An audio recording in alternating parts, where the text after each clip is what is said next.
ഇന്ന് നമുക്ക് 2 ഇൻഗ്രീഡിയൻസ് മാത്രം കൊണ്ട് ഒട്ടും എണ്ണ കുടിക്കാത്ത നല്ലൊരു സോഫ്റ്റ് പൂരി ഉണ്ടാക്കിയെടുക്കാം.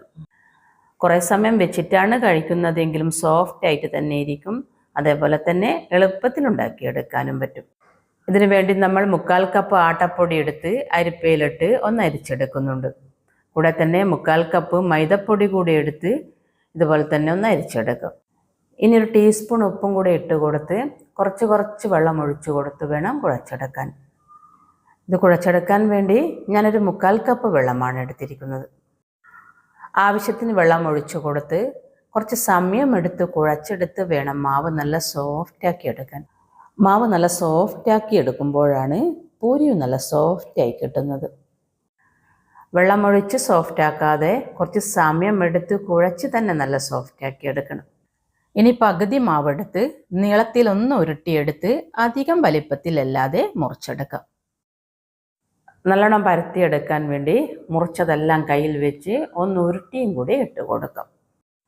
എണ്ണയിലല്ല കേട്ടോ, കുറച്ച് പൊടി ഇട്ട് കൊടുത്താണ് നമ്മളിത് പരത്തിയെടുക്കുന്നത്. പൊരി നല്ലോണം പൊങ്ങിക്കിട്ടാൻ വേണ്ടി എല്ലാ ഭാഗവും ഒരേ കനത്തിൽ വേണം പരത്തിയെടുക്കാൻ. അതേപോലെ കട്ടി കുറച്ച് പരത്തിയെടുക്കുമ്പോഴാണ് കഴിക്കാനും നല്ല രുചി.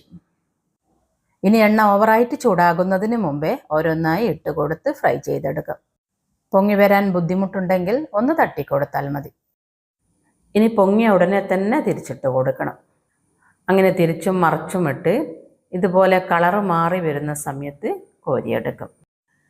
ഇനി നമ്മൾ ഫ്ലെയിം കുറച്ചാണ് ഉണ്ടാക്കുന്നതെങ്കിൽ എണ്ണയും കുടിക്കും, പൊങ്ങി വരാനും ബുദ്ധിമുട്ടായിരിക്കും. എണ്ണയ്ക്ക് നല്ല ഓവറായിട്ട് ചൂടില്ലാതെ എന്നാൽ നല്ല ചൂടുള്ള സമയത്ത് തന്നെ ഓരോന്നും ഇട്ട് കൊടുത്ത് പെട്ടെന്ന് തന്നെ തിരിച്ചും മറിച്ചും ഇട്ടെടുക്കണം. ഇതിൽ നമ്മൾ റവയൊന്നും ചേർക്കാത്തത് കൊണ്ട് തന്നെ കൂടുതൽ സമയം ഇങ്ങനെ പൊങ്ങി നിൽക്കില്ല കേട്ടോ. എന്നാൽ നമ്മൾ എത്ര വൈകി കഴിക്കുമ്പോഴും നല്ല സോഫ്റ്റായിട്ട് തന്നെ ഇരിക്കും. ഇതിൻ്റെ കൂടെ നമുക്ക് പൂരി മസാല കൂട്ടിക്കഴിക്കാം. അതല്ലെങ്കിൽ കടലക്കറിയാണെങ്കിൽ കൂടി നല്ല അടിപൊളിയായിരിക്കും. നല്ലൊരു പൂരി മസാല എങ്ങനെ തയ്യാറാക്കാമെന്ന് നമ്മൾ മുമ്പ് ചെയ്തിട്ടുണ്ടായിരുന്നു. വേണമെങ്കിൽ അതൊന്ന് കണ്ടു നോക്കിക്കോളൂ. എന്തായാലും നിങ്ങളുടെ അഭിപ്രായങ്ങളും നിർദ്ദേശങ്ങളും മറക്കാതെ തന്നെ അറിയിക്കണേ. അടുത്ത നല്ലൊരു വീഡിയോയുമായി നമുക്ക് വീണ്ടും കാണാം.